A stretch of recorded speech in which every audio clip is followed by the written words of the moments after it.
ಆತ್ಮೀಯ H16 news ಅರ್ಥಾತ್ J ಸಿದ್ದರಾಮ್ಗೆ ಸ್ವಾಗತ. ನಾನು ನಿಮ್ಮವ ಎಂ ಆಯತ ಮಲ್ಲಪ್ಪ ಜ್ಯೋತವ.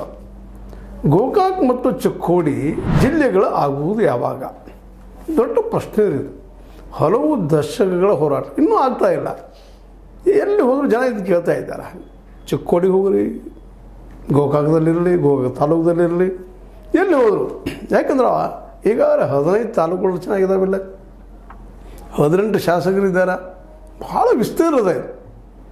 ಯಾವಾಗ ಇದು ಒಡಿದು, ಯಾವಾಗ ಡಿವಿಷನ್ ಆಗೋದು, ವಿಭಜನೆ ಆಗೋದು ಯಾವಾಗ ಅನ್ನೋದು ಒಂದು ಜನಸಾಮಾನ್ಯರ ಪ್ರಶ್ನೆ. ಕೇವಲ ಇದು ಒಬ್ಬಿಬ್ಬರದಲ್ಲ, ಅದಕ್ಕೊಂದು ಧ್ವನಿ ಕೊಡುವಂಥ ಕೆಲಸವನ್ನು ನಿರಂತರವಾಗಿ ಅಶೋಕ್ ಪೂಜಾರಿ ಅವರು, ಅದೇ ಕಾಲಕ್ಕೆ ಜನಪರ ಹೋರಾಟಗಾರ ಅಂತ ನಮ್ಮ ದಸ್ತಗೀರ್ ಪೈಲ್ವಾನ್ರವರು ನಿರಂತರವಾಗಿ ಮಾಡ್ತಾ ಬಂದಿದ್ದಾರೆ.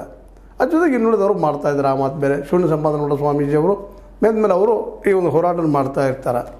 ನಮ್ಮ ವಕೀಲರ ಸಂಘಗಳು ಎಲ್ಲ ಕಡೆದು ಅವರು ಪ್ರಯತ್ನ ಮಾಡ್ತಾ ಇದ್ದಾರೆ. ಅಲ್ಲೇ ಸ್ವಾಮೀಜಿಯವರು ಇನ್ನುಳಿದವರು ನಮ್ಮ ಚಿಕ್ಕೋಡಿಯಲ್ಲೂ ಸಹಿತ ಪ್ರಶ್ನೆ ಮಾಡ್ತಾಯಿದ್ದಾರೆ, ಯಾವಾಗ ಮಾಡ್ತೀರಪ್ಪ ನೀವು ಅಂತೇಳಿ.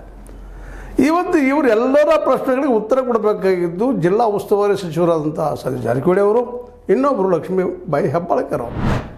ಯಾಕಂದರೆ ಇಬ್ಬರು ಸಚಿವರಿದ್ದಾರೆ, ಇಬ್ಬರು ಬಲಿಷ್ಠರಿದ್ದಾರೆ, ಇಬ್ಬರು ತಮ್ಮ ಕಾರ್ಯಗಳನ್ನು ಸಾಧಿಸುವಲ್ಲಿ ಪ್ರವೀಣರಿದ್ದಾರೆ, ಬುದ್ಧಿವಂತರಿದ್ದಾರೆ, ಜನರಿಗೆ ಬೇಕಾಗಿದ್ದಾರೆ, ಜನ ಆಯ್ಕೆ ಮಾಡಿದ್ದಾರೆ. ಜನ ಇವತ್ತು ಕೇಳ್ತಾ ಇದ್ದಾರೆ ಯಾವಾಗ ರೀ ಅಂತೇಳಿ. ಅದಕ್ಕೆ ಧ್ವನಿ ಕೊಡೋ ಕೆಲಸವನ್ನು ಅಶೋಕ್ ಪೂಜಾರಿ ಮತ್ತು ದಸ್ತಗೀರ್ ಪೈಲ್ವಾನ್ರು ಅಂತವ್ರು ಮಾಡ್ತಾ ಇದ್ದಾರೆ, ಮುಂಚೂಣಿಲಿದ್ದಾರೆ. ಅದರಿಂದ ಸಾಕಷ್ಟು ಜನ ಇದ್ದಾರೆ, ಲಕ್ಷ ಜನ ಇದ್ದಾರೆ. ಎಲ್ಲರದ್ದು ಒಂದೇ ಬೇಡಿಕೆ, ಯಾವಾಗಪ್ಪ ಇದು?